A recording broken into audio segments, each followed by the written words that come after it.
Good morning. It is Saturday, January the 6th. I'm Ali Velshi. It's been 3 years since a mob attacked the United States Capitol as part of Donald Trump's desperate attempt to cling to power after losing the 2020 presidential election. That attack lasted only a few hours, but the long shadow of that violent insurrection continues to loom large over American democracy, especially now as the 2024 race heats up. But both the twice impeached, multiply indicted former president and the current duly elected president understand this. That's why January 6th is a central component of each of their presidential campaigns, albeit in vastly different ways. President Biden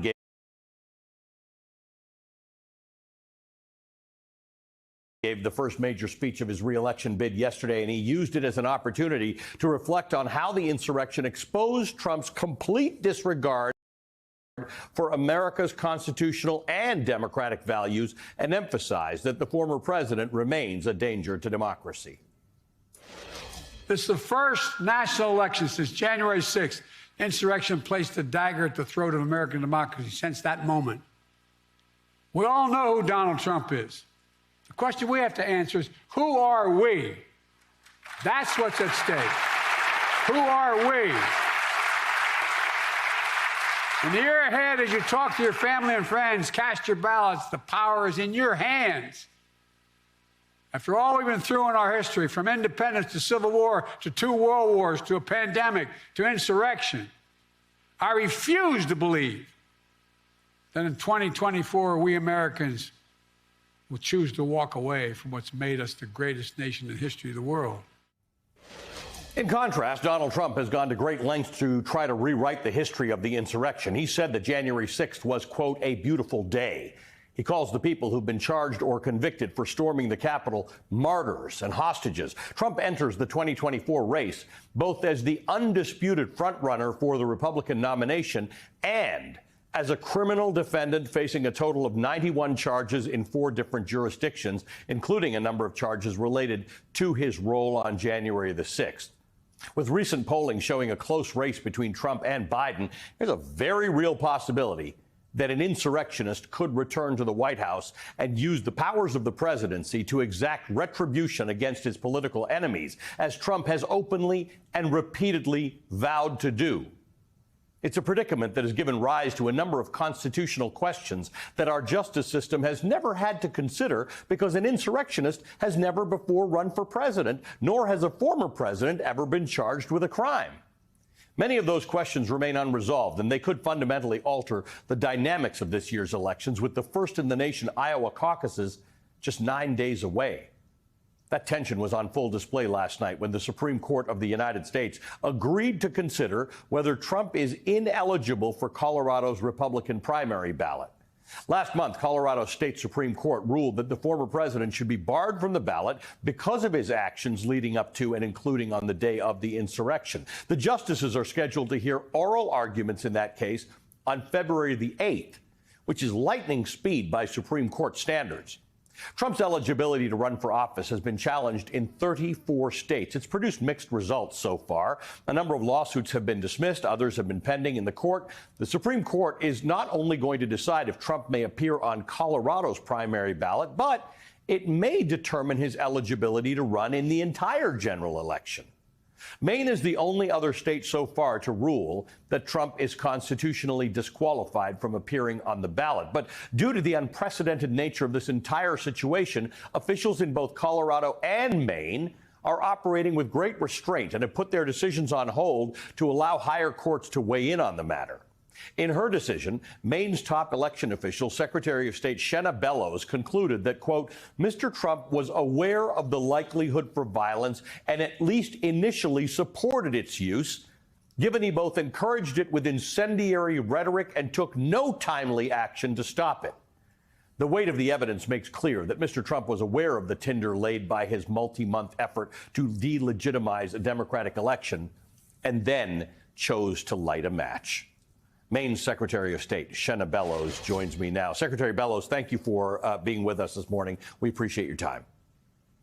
Good morning, Allie. Thank you for having me. I want to begin with your decision, the quote that I just read about the conclusion you drew that Donald Trump engaged in insurrection. It's not dissimilar to what the Colorado Supreme Court, in a very lengthy decision, underscored. They looked at all the ways you can interpret rebellion and insurrection and determined that Donald Trump had engaged in one. You held a hearing before coming to the decision that you made.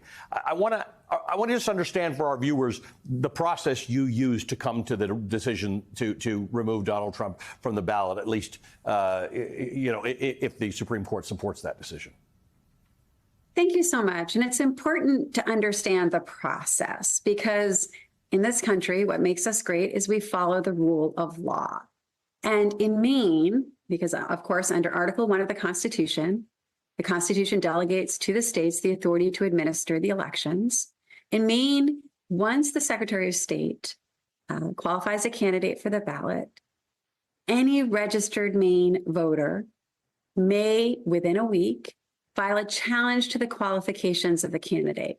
And that is predicated on a Maine law that requires and delegates the authority to the Secretary to ensure that every candidate seeking access to the primary ballot meets the qualifications of the office they seek. Once registered Maine voters file a challenge, and in this case, there were 5 voters who did so, I am required under the law to hold an administrative hearing within 5 days, and then within a week of the hearing proceedings to issue a decision. And that initiates the process whereby then any of the parties, the challenger, the candidate, can appeal to Superior Court, and then the Maine Supreme Court, and then the U.S. Supreme Court. And just one more thing, in that hearing, both parties are entitled, and in fact were, to be represented by counsel. So they had attorneys, they can present evidence, witnesses, engage in cross-examination and legal argument. And so that's our process here in Maine.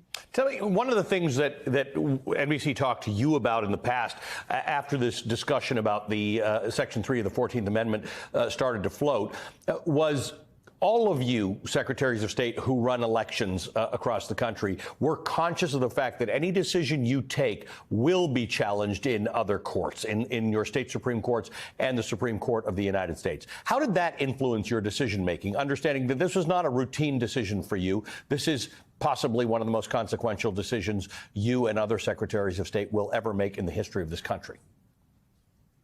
This is the process. This is the rule of law under the oath that I swore to uphold the Constitution. And so on the last page of my decision, I voluntarily suspended the effect of my decision pending appeal to the Superior Court, and indeed welcome this U.S. Supreme Court engaging, because our job as election officials isn't to make the laws. Our job is to follow the law, no matter where the law takes us, and to do as the courts direct. And so that is what we will do under the law and the Constitution, which is the only consideration we can have. Wait, and I noticed that you said this a few times, so that's where you have decided you're going to be, what you're going to be driven by.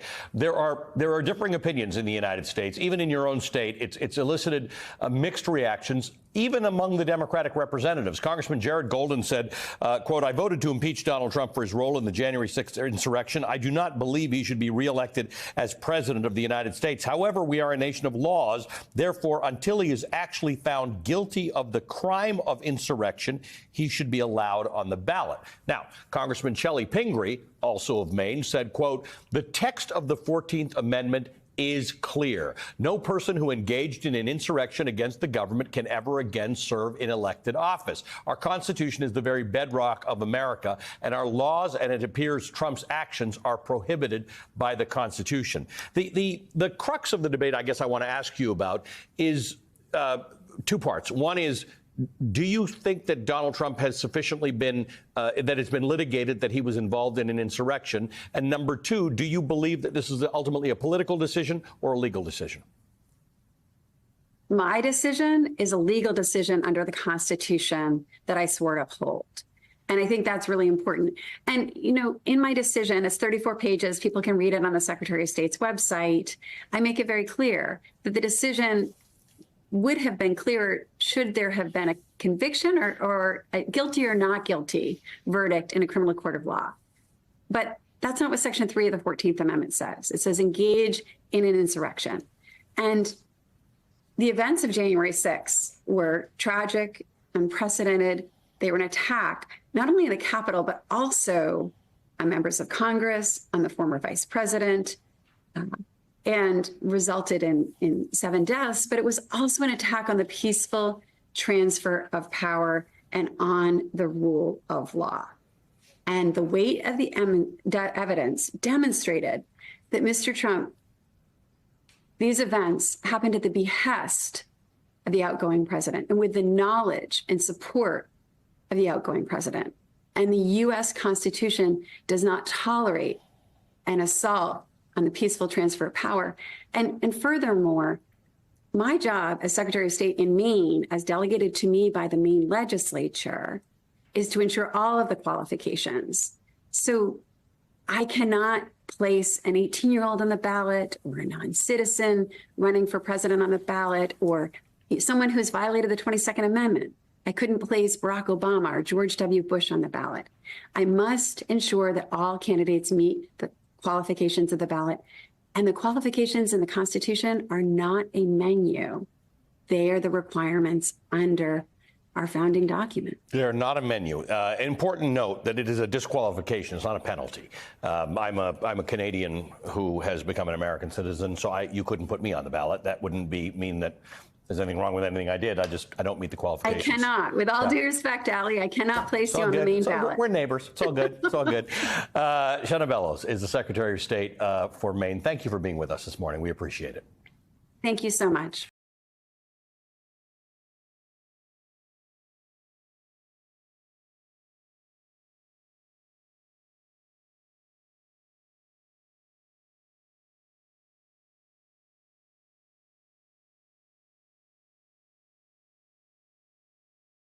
If it makes you feel any better, I have already put EPAC on alert. He's ready to go if it comes to that. General, I can assure you. Hey, General, let me into the war room to see you, so I had to hack my way onto this frequency. This better be critical, Wheelie. Sir, come on, what is it now, please? Okay, couple of things. I wanted low on the double. I was thinking about taking a couple of months sick leave, maybe starting today. And, oh yeah.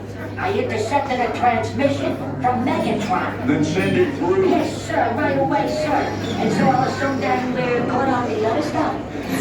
This is your last warning, insects. Relinquish what remains of the Allspark. So who's the insect? You? What? Who's the insect? Protect you. They were defeated on our world, and we will defeat them here. This was just a diversion. Security, please bring up. Rabbit, she's already inside. Deeds! Give me an update on that reserve. Boss readiness. What was his name? What was it? Evac, sir. Right, evac.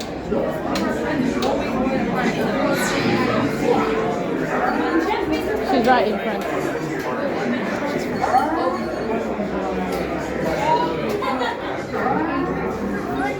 We are facing a heavy, sustained attack. They appear to be after the Allspark craft. General! General! I need to evac immediately. Hold on. National security advisory.